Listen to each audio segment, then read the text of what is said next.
Kia ora, hello, hola. My name is Priscilla Besen. I'm a lecturer in sustainable and regenerative architecture at the School of Future Environments at Te Wananga Aronuio Tamaki Makaurau, Auckland University of Technology in New Zealand. I'm originally from Brazil, where I did my undergraduate studies in architecture and urbanism. I've been living in Aotearoa, New Zealand since 2015, where I did my master's and PhD at the University of Auckland. I'm passionate about designing socially and environmentally sustainable housing, buildings, and cities for our future generations. Hello, I'm Ivan Ivelic. I'm an architect who graduated from Pontificia Universidad Católica de Valparaíso, Chile in 1995, doctor from University Rey Juan Carlos of Madrid, Spain.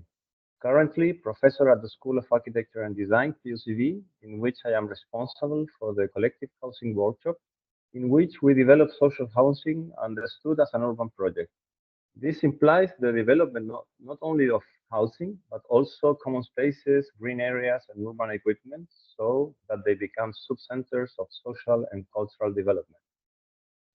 This paper, entitled Lessons from Collective Housing Projects Co-designed with Indigenous Communities in Aotearoa, New Zealand and South America, was developed through a collaborative research project at PUCV in Chile and AUT University in Aotearoa, New Zealand. We had a diverse team from Oceania and South America working on this project, which is also included Sylvie Bloomfield, Claudio Aguayo, Oliver Brookie, Carol Hernandez, Caleb Mokomoko, Carolina Varela, Madeline Grimshaw, and Cristobal Jorquera. Access to appropriate housing is a global challenge. Approximately 2.8 billion people are affected by various forms of housing inadequacy, with Indigenous communities disproportionately affected. Urban Indigenous communities face particular challenges in giving effect to self determination.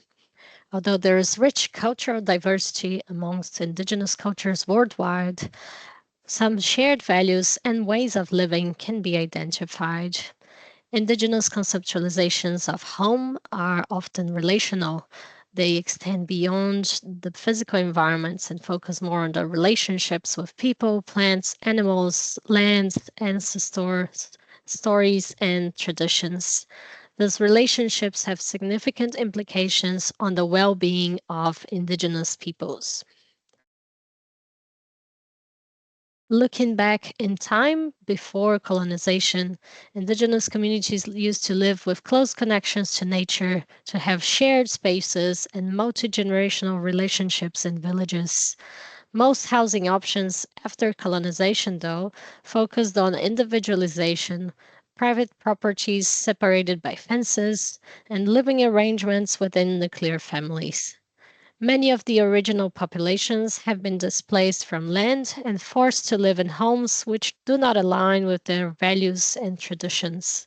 These diagrams are, of course, an oversimplification, but they summarize common changes that happened in many countries.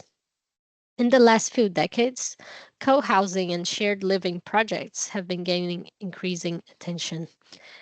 There are lessons to be learned from indigenous communities around the world who had historically lived in collective housing forms. The ideas for this research started when we noticed the many collective housing projects emerging in Chile and Aotearoa, New Zealand, which were developed through participatory design with residents.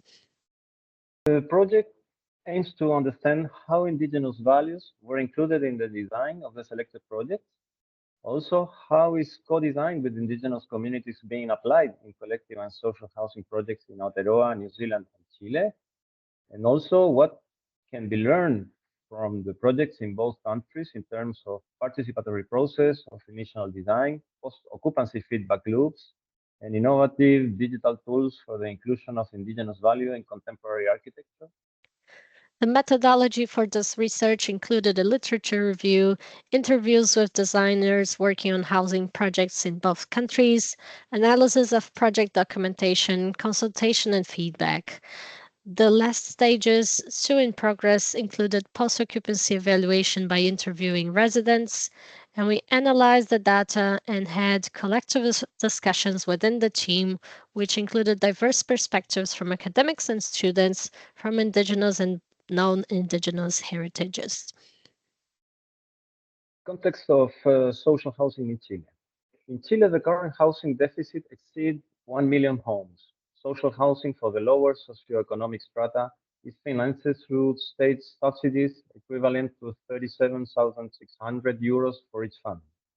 In general, housing project needs to bring together approximately 150 families for the development of apartment complex in blocks of 4 to 5 floors or single-family houses developed by social real estate management companies where community participation and co-design is practically non-existent.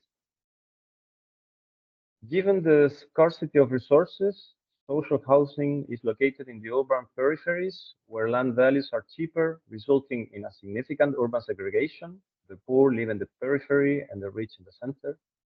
The massive production of social housing has led to a situation of disaffection among its beneficiaries with respect to the materiality and design of the housing and its surroundings, and particularly with respect to the conditions of family and social coexistence conditions and their marginalization from the city.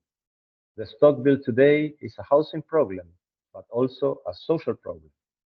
In Chile, the indigenous population is 1.5 million, equivalent to 9% of the country's population. There are many indigenous people distributed throughout the country.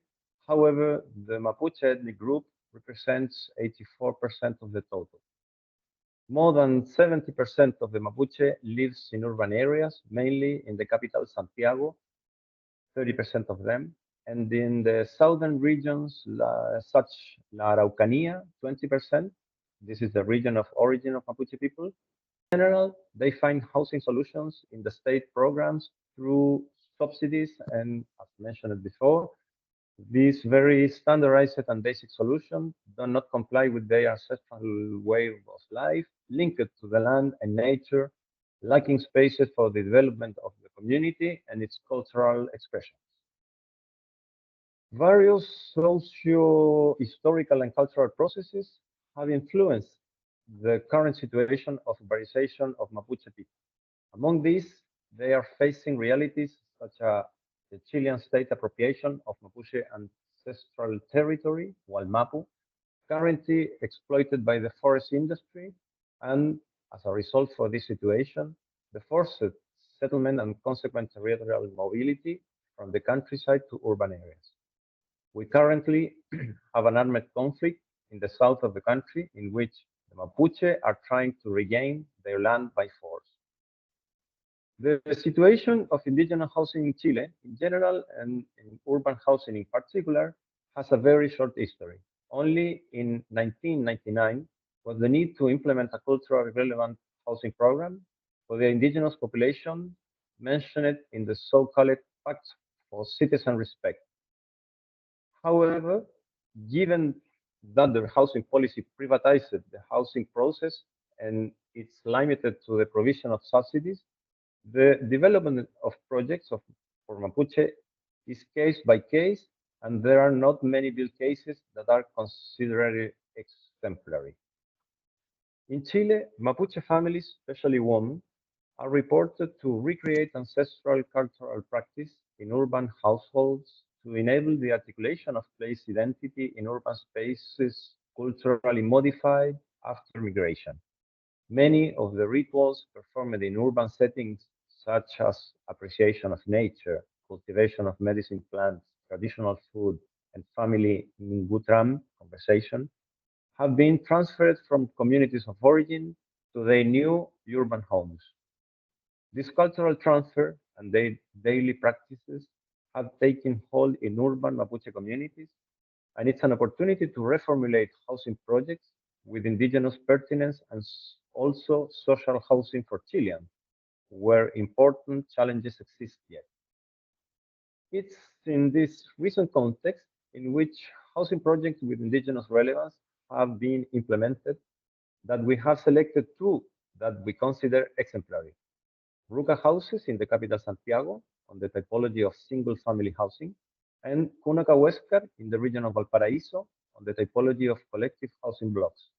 In the first case, there was participation of community representatives, and in the second one, there was participation and co-design. From the analysis of the study cases and interviews conducted with the architect responsible for both projects, considered emblematic in Chile, we have summarized the most relevant conclusions in the following points: participation and dialogue, formulation of a project team, one part technical and the other defined by the community, assembly, assemblies with the entire community to discuss important aspects of the project, binding participation of the development team with the community, achieving through dialogue a better development of the project, training of the inhabitant to have a common language for the understanding, discussion, and proposal of changes in the project and to reach the co-design. Community, being part of the co-design process in the case of a social housing complex, allows people to begin to relate to each other before sharing a neighborhood in community. Therefore, this community is formed and strengthened from the beginning. This also allows the generation of links, which can later contribute to the location by affinity in the blocks. Since the co-design, the space belongs to the community.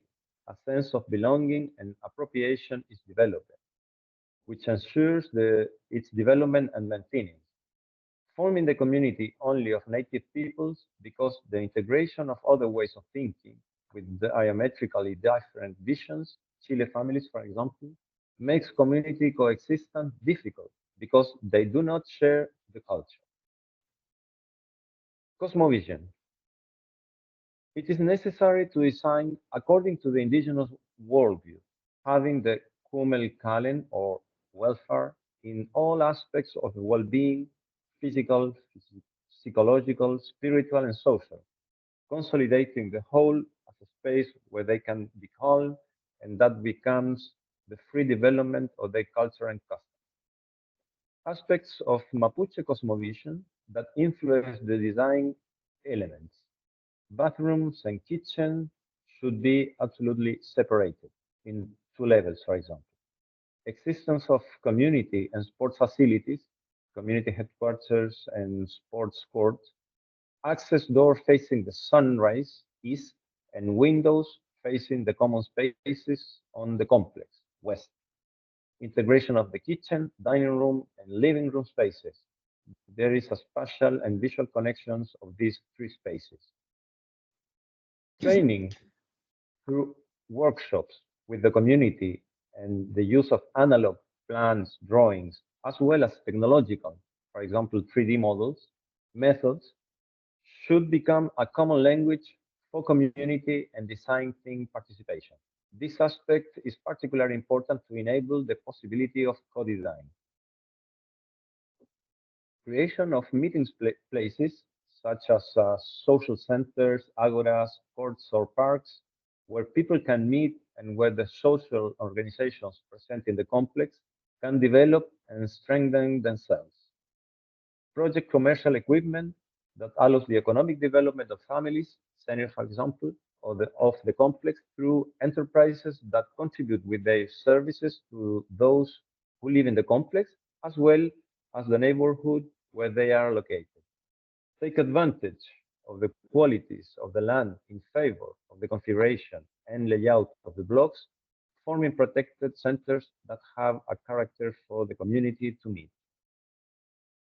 Consider the expansion of the dwelling, progressiveness, and the flexibility of its interior spaces, since it's recurrent that extensions and modification occur due new demands in families over the time. Loggia, space for pets, bedrooms, storage spaces for objects, etc. Finally, regulations. To formulate appropriate of flexible administration and coexistence regulations for indigenous communities, considering their particular worldview and culture, in order to achieve greater indigenous relevance and avoid conflicts. Ensure the construction of the old project enclosures, and a correct technical execution, avoiding problems that may harm the good living of the inhabitants. Follow up on the project once it's delivered to the community to evaluate achievements and problems derived from the project and its implementation. Moving now to Aotearoa, I'll talk about the housing context in our case studies. Maori are New Zealand's indigenous peoples and the original inhabitants of those lands. However, nowadays they face many challenges related to housing, from unaffordability to unhealthy buildings, homelessness, and lack of a culturally appropriate housing. There are initiatives trying to address these issues, including many community led projects and also government led projects through Kaingaora, where participatory design is more limited. Maori needs regarding home have often been limited to discussions and policies on home ownership and affordability, often focusing only on the minimal needs of providing a basic shelter without deep understanding how to create dwellings that allow social connection and expression of cultural values and identity. Within the context of Maori housing, the concept of papakainga is important. There are multiple definitions for papakainga, but it generally describes collective housing on ancestral Maori land and can include other activities such as marae, shared gardens, many communal facilities, and commercial activities. This has some similarities with new collective housing models such as co-housing. The case studies selected are all Papakainga housing, developed in different ways in different places. We interviewed designers working on prominent Papakainga, including Ro Hoskins, who is well known for his work with Maori communities for many decades, Jade Kake, who talked about two of her recent projects and is a well known advocate for better housing, and Gary Lawson, who worked on the design of Kainga Tuatahi, a beautiful example of urban papakainga in Tamaki Makaurau, Auckland. Some of the key lessons learned about co-design processes. An important step is cultural mapping, where people share the stories about the land and draw together on maps through a co-creation process. Jade Kake mentioned working with 2D and 3D elements that people can interact with. This can be a good way to ensure everyone can visualize the designs and participate. Ro Hoskins pointed out that you shouldn't begin the design process before walking and getting to know the whenua, the land, understanding the cultural landscape before making any design moves. Somehow similar to the discussions about adjacencies of internal spaces in Chile, in New Zealand, there are also the concepts of tapu and noa, which are applied to housing by thinking which spaces are considered sacred and should have different relationships and special relationships. For example, a clear separation and distance between kitchens and bathrooms is considered essential for culturally appropriate housing. And there are also considerations about vertical relationships. For example, living above or below someone in an apartment might go against some of the beliefs. Planning flexible spaces and encouraging multi generational connections beyond the nuclear family is very important. Kaumatoa elderly have a prominent role in the design process. They are central to these communities and active in decision making, and projects should carefully consider how those residents are integrated. Some of the strategies utilized to design for extended families visiting or living together, um, we have some examples that had was to have garages that could be converted into studios for grandparents, observed in the Kainga Tuatahi project in Auckland. Environmental considerations were very strong in the co-design processes and workshops in these projects. Riparian planting, waterway restoration, enhancing biodiversity were important demands from the communities. There was also strong interest in having shared vegetable gardens, rainwater collection, and solar energy, with the Kanga to Atahi project, for example, having large solar arrays and energy storage installed on site. Connections to the land through ground floor rooms were also considered very important by the residents. There are still, unfortunately, many structural barriers to the implementation of these projects before they can even get to the co design stage. From planning regulations to building codes to funding mechanisms, there are still lots of bureaucracy that make it hard to apply these principles in projects. Having clear governance makes the decision-making process easier, and it is recommended to have smaller groups that keep track of things, as well as the workshops with the wider group where everyone can participate. So, to summarize, although there are unique cultures and values in the two different contexts of Chile and Aotearoa, some shared lessons can be learned about the co design processes in these projects that could potentially also be applied to other contexts than collective housing in other areas. It is important to form a positive relationship between designers and the community early on, where they get to know and trust each other, and for designers to truly listen to the visions of the communities. Digital and analog tools that allow clear visualization of ideas can help in this process, and it was interesting to see in one of the projects in Chile that the first step was to have workshops to teach the community how to read plans.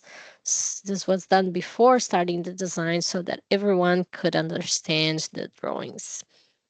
Aspects such as connection to the land and the environment, shared spaces, flexibility for multi-generational living are important considerations, and designers should ask questions about those aspects to understand how people would actually like to live.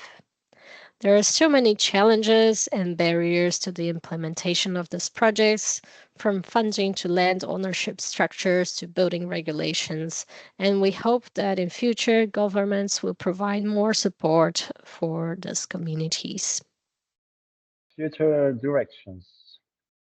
Although there are many challenges in realizing this project, through the interviews we also observed there is much hope for the future.